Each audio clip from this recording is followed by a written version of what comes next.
What's up, demons and demonettes? It is I, Atraxia Demon Queen, and today we're gonna talk about Orion. We still have a couple days to pull for her off of her banner, but before we get into it, as always, toss a like and subscribe down below. Now, I say pull off her banner, but I really mean the rerun banner, right? With Pompeii, Jing, Orion, and Faust, right? So you got a choice, I think, really there between who you want to pull between Pompeii, Jing, and Orion. Faust, you could pull from general list. I know some people like Faust. I'm not a big Faust fan. I just didn't see it when I've used her. Maybe just because I have better units, so I'm not even thinking about pulling Faust. I pulled my Jing up to Div 6 because she is definitely the most important one. But I will say, of the four, Orion, you can at least pull for on your wish list because she got added into the general summons at the same time, right? So if you don't want to pull her off of there, you can pull her off your wish list. That may be a better option for free to play, like to spend. If you're a whale, obviously you don't care. You're just gonna pull her to diamond anyway. I think realistically she needs to be at Div 3 if you're effectively going to use her, because she has a noble phantasm that we do get, which you need to have to at Div 3 to ultimately use. And then let's go ahead, we'll take a look at her abilities. So she gains 7% energy with basic attacks, gains an additional if they have an elemental debuff, right? So great. At full energy, she goes into full focus. While in full focus, attacks changes to a flurry of arrows that do 303% and heal block. So heal block is going to prevent the enemy units from healing or receive healing, which is good if you're at like a high deficit and you're having issues on stages where a certain unit keeps healing. And I'm going to demonstrate that a little bit later. Magic Crystal Arrow increases the target's next overdrive energy cost by 1. Okay, increase attack and attack speed. Fine. After dealing damage, it's guaranteed to apply chill. Great.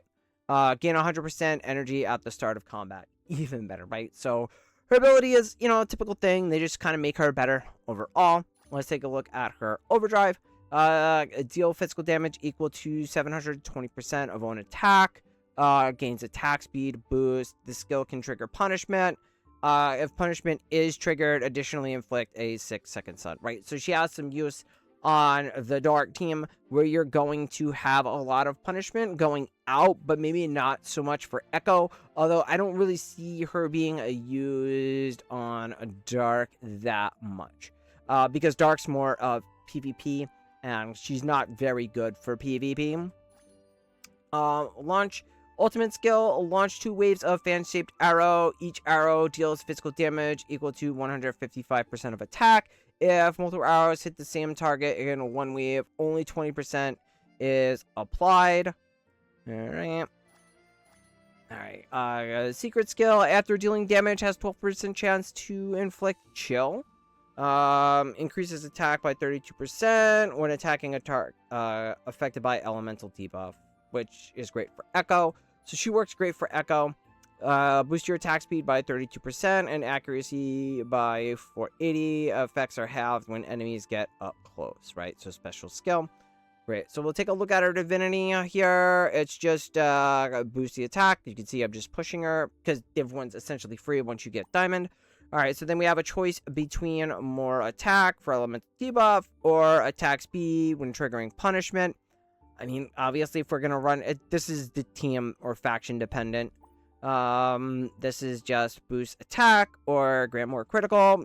If you can easily get the critical through your Halkins, then you would probably go with attack. That's what I'll go with. Here, grants 250 critical when an ally triggers elemental reaction. Grants 12% attack when allied punishment is triggered, right? Again, I'm going to go with the one with whatever faction I'm running. Dark is kind of interesting because if we ran her on a dark team with Poseidon and Vermilion Bird, then yes, potentially we could use the elemental trigger instead, because this one is a little bit nicer. Just because I don't have like crit gear on her. Here is magic defense or attack speed. Probably just go attack speed. And then her 6th skill, while under focus, each time damage is dealt, also deals an additional physical damage equal to 30% of attack. Not that great. I'd probably stop at like Div 5 if I even was going to take her up that high. I think I just plan to take her to Div 3 for the Noble Phantasm, because she's situational, and we'll see how she does there. If I even really need to build her up. Again, I don't think we necessarily have the best Echo team right now, because Echo's kind of dropped off. I've downgraded it from my best team down to my second. We really need that shock component. So what I want to do is I want to talk about the heal block and why I think she's situational. So this is my typical Echo team for pushing. As you can see, we are seriously lacking a shock hero. We need a Thor or a Solom, right? So once we get one of those two, then we can fully bring out its potential. I'd still rather run Zag. I like Zag's ability to kind of get back behind and freeze certain enemies. It's good for taking out high damage targets that are ranged, or for taking out healing units. However, I ran into an issue when I typically run this with Ares in place of Orion, because one of the problem I find with putting her in the formation is I don't have a spot for her in the back, and she's one of those types of heroes like a Melina or Ophelia that kind of creeps up towards the middle. They don't have the long range that they should have, so they creep up into the middle and they end up getting in the melee sometimes, and that just never ends well, right?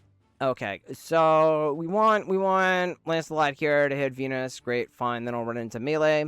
I just have Zag going over here. Hopefully this goes well. 50-50 shot, probably. Depends a little bit on RNG. But ideally what she'll do is she will heal block the tanks. So we can take out the tanks easily. Otherwise, like, Hellveil is just going to self-heal. Like I did it with Ares. I stunned Caligula, took out Caligula, no problem. But I could not kill Hellveil for the life of me. So we'll see the heal block come in handy here.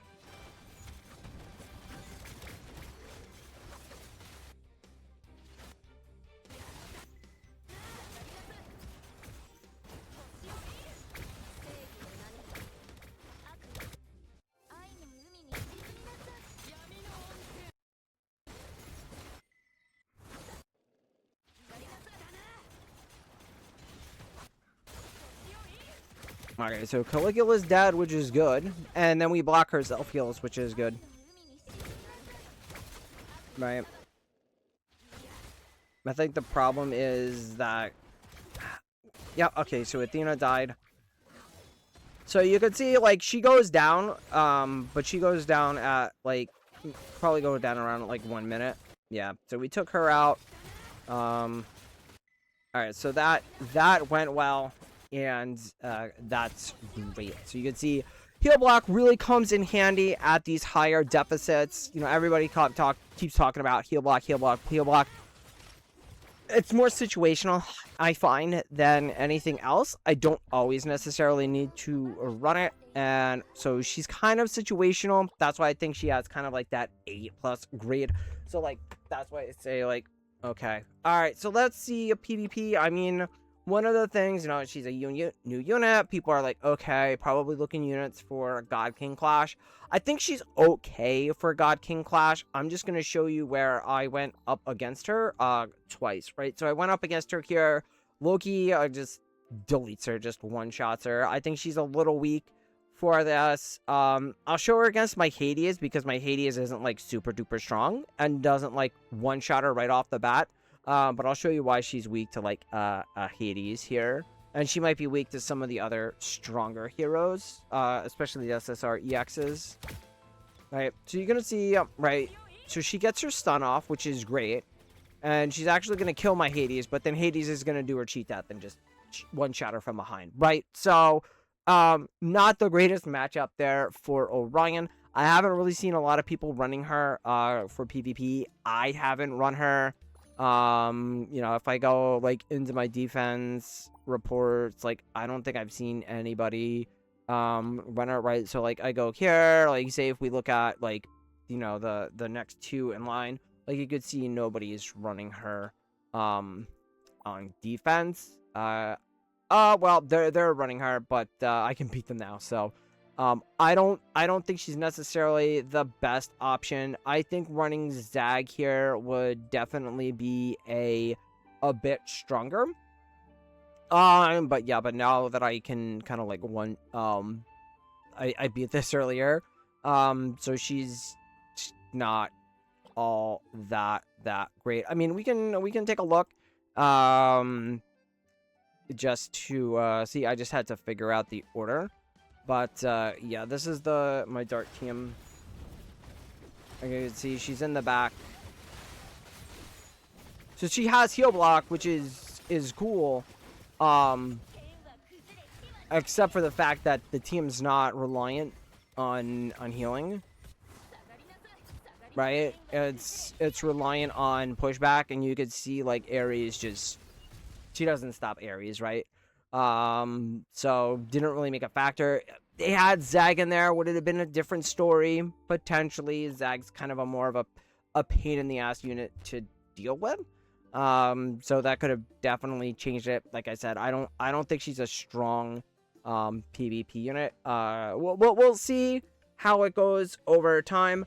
For ranking, definitely not a must-have, at least not at this time. Maybe Echo gets stronger when we get Thor, when we get Salam.